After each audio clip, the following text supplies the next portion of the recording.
साथियों, जय भीम जय पेरियार। मैं सतीश बौद्ध आप सभी का आज के इस अंधविश्वास के भंडाफोड़ के एपिसोड में हार्दिक स्वागत करता हूं।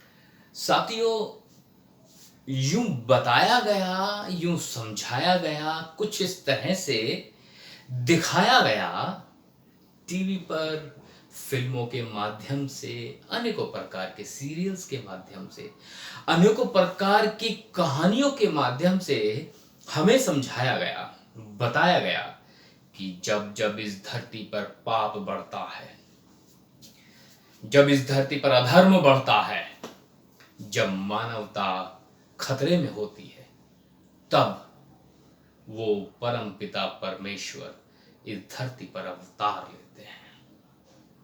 यूं तो अवतार लेने के अलावा बाकी के जो देवता थे उस समय समय पर इस धरती पर आते रहते थे, विचरण करते रहते थे।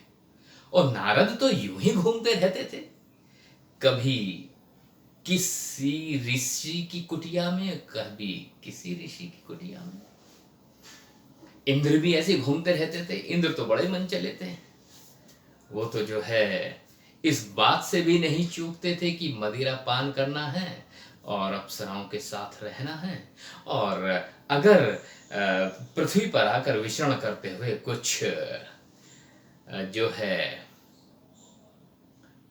उनकी विलासिता को पूर्ण करने के लिए, उनकी काम भावना को तृप्त करने के लिए कोई संसाधन उपलब्ध हो जाए तो उसे लेने से भी वो नहीं चूकते थे। तो ऐसे में जब वो आते रहते थे तो मानवता सुरक्षित रहती थी। मानवता को ये बताया जाता था कि वो जो है फल फूल रही थी। ऐसा भी कहते हैं ये मनुवादी लोग कि उस समय का विज्ञान आज के विज्ञान से कहीं ज्यादा डेवलप था। तो मैं ये कहना चाहता हूं कि जब वो आते रहते थे और उन्हें जन कल्याण की भावना उनके अंदर कूट कूट के भरी हुई थी, मनुष्य जीवन को बचाने के लिए आते रहते थे, पाप को नष्ट करने के लिए आते रहते थे। तो पिछले 1.5 साल से पूरी दुनिया में हाहाकार मचा हुआ है। कोई एक तो देवता आ जाए, ये नारद ही घूम जाए नारायण नारायण करते करते, कम से कम ये आभास हो जाए हाँ भाई कोई है। इस कोरोना महामारी से बचाने के लिए वही एक देवता आ जाए जिसने सूरज को खा लिया था, फल समझ के खा लिया था, वही आ जाए।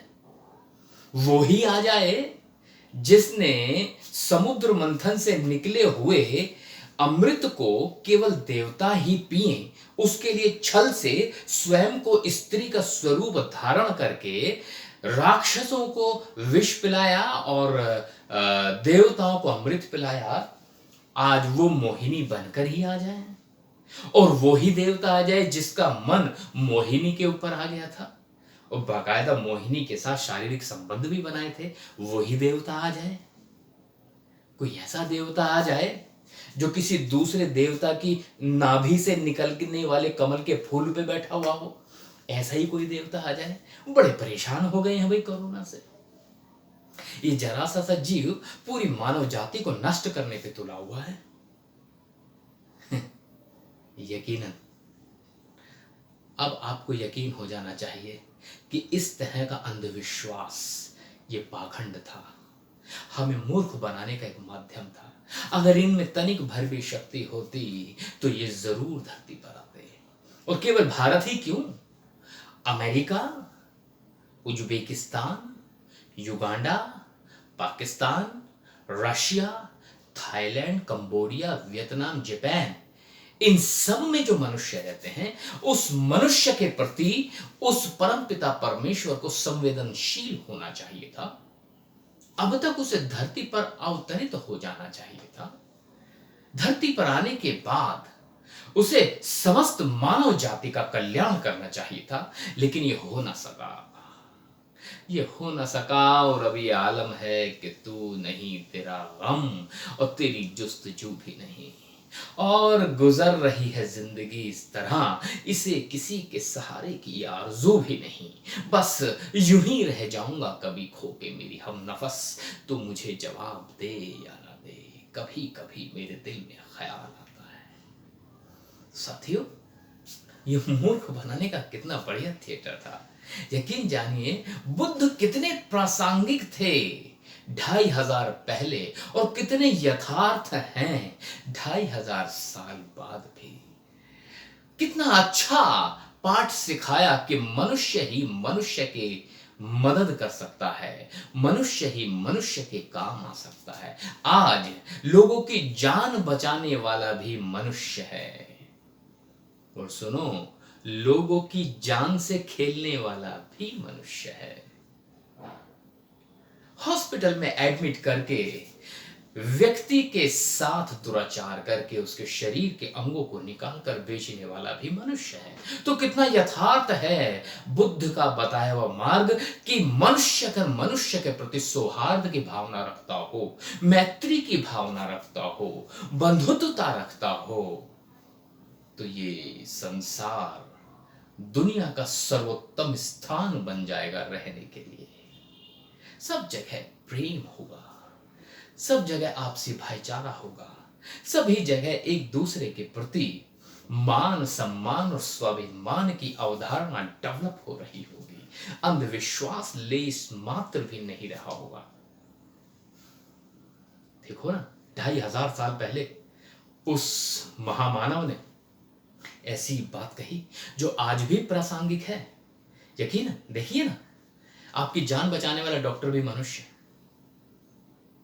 आपको हॉस्पिटल तक ले जाने वाली एम्बुलेंस को चलाने वाला आदमी भी मनुष्य है, और अब कोरोना की वैक्सीन को बनाने वाले जो वैज्ञानिक हैं, रिसर्चर्स हैं, वो भी मनुष्य हैं।